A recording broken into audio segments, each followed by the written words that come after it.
여러분, 지금 대한민국은 역사상 가장 거대한 인구 대전환의 문턱에 서 있습니다. 2125년, 100년 뒤 한국에는 단 753만 명만 남게 될 수도 있다는 충격적인 전망이 나왔습니다. 이는 현재 인구의 15% 수준으로 오늘날 서울보다도 적은 인구입니다. 지금 추세대로라면 미래 한국 사회는 어떤 모습이 될까요? 오늘 뉴스앤뉴스에서는 한반도 미래인구연구원이 발표한 2025 인구 보고서를 통해 대한민국의 미래 인구 지도를 예측해 보겠습니다. 먼저 이 보고서를 발표한 한반도 미래인구연구원은 국내 최초로 100년 단위의 장기 인구 예측을 시도한 인구 전문 싱크탱크입니다. 기존 통계청이 50년까지만 예측했던 반면 이들은 2025년까지의 인구를 코호트 요인법을 활용해 분석했습니다. 코호트 요인법이란 특정 출생 집단이 시간이 지나면서 겪는 출산, 사망, 이민 등 주요 인구 변수의 변화를 추적해 장기적인 인구 흐름을 예측하는 방식입니다.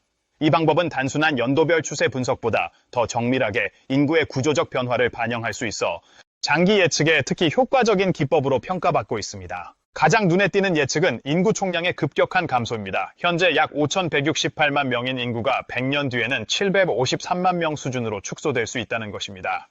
이 숫자는 현재 서울 인구인 약 933만 명보다도 낮아 실질적으로 한 나라의 인구 규모로서는 심각한 수준의 축소를 의미합니다. 전국 대부분의 지역이 공동화 현상에 시달릴 것이며 농촌은 물론 일부 도시도 유지가 어려운 상황에 직면할 수 있습니다.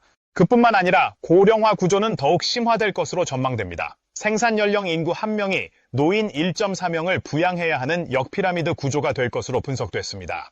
이는 현재 15세에서 65세의 인구 비중이 급감하고 65세 이상 고령층 비율이 기하급수적으로 증가하기 때문입니다. 노동력 부족은 물론 복지 지출의 급증으로 국가 재정에도 심각한 부담이 예상됩니다. 이러한 급격한 인구 감소는 단지 통계상의 문제가 아닙니다. 실질적으로 경제, 복지, 노동, 국방 등 모든 분야에 영향을 미치는 국가 존립의 문제로 직결됩니다.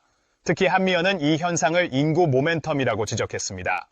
지금 당장 출산율이 반등하더라도 아이를 낳을 사람 자체가 줄어들기 때문에 감소세는 쉽게 꺾이지 않습니다. 한편 보고서는 2040 세대의 인식 분석도 포함하고 있습니다. 직장인 커뮤니티 블라인드의 약 6만 건 게시글을 분석한 결과 결혼과 출산을 가로막는 가장 큰 요소는 돈과 집으로 나타났습니다. 사랑보다 경제적 부담이 더 자주 언급됐고 이로 인해 결혼과 출산이 개인의 자유로운 선택이 아닌 경제적 조건에 좌우되는 현실이라는 것이 확인됐습니다. 이는 단순한 인식 변화가 아닌 구조적인 문제입니다. 안정된 주거, 양육 인프라, 경력 단절 없는 직장 문화 등의 뒷받침 없이는 출산율 반등은 요원하다는 목소리가 커지고 있습니다.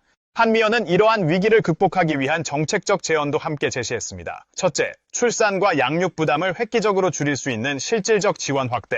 둘째, 고령화 사회에 대응하기 위한 정년 연장과 계속 고용 제도 도입. 셋째, 지속 가능한 사회를 위한 이민 정책 개편 등입니다. 이와 함께 지방 소멸 대응을 위한 지역 활성화 정책, 청년층의 삶의 질 개선 등도 중장기 전략으로 중요하게 다뤄져야 합니다. 무엇보다도 이들은 인구 중심 성장 모델에서 생산성 중심 경제 구조로의 전환이 필요하다고 강조했습니다. 더 적은 인구로 더 많은 부가가치를 창출할 수 있는 구조로 미래 한국 경제의 생존 전략을 재설계해야 한다는 것입니다. 여러분, 인구 문제는 미래의 이야기가 아닙니다. 이미 시작된 현실이며 우리가 지금 무엇을 선택하느냐에 따라 100년 후 대한민국의 모습은 전혀 달라질 수 있습니다.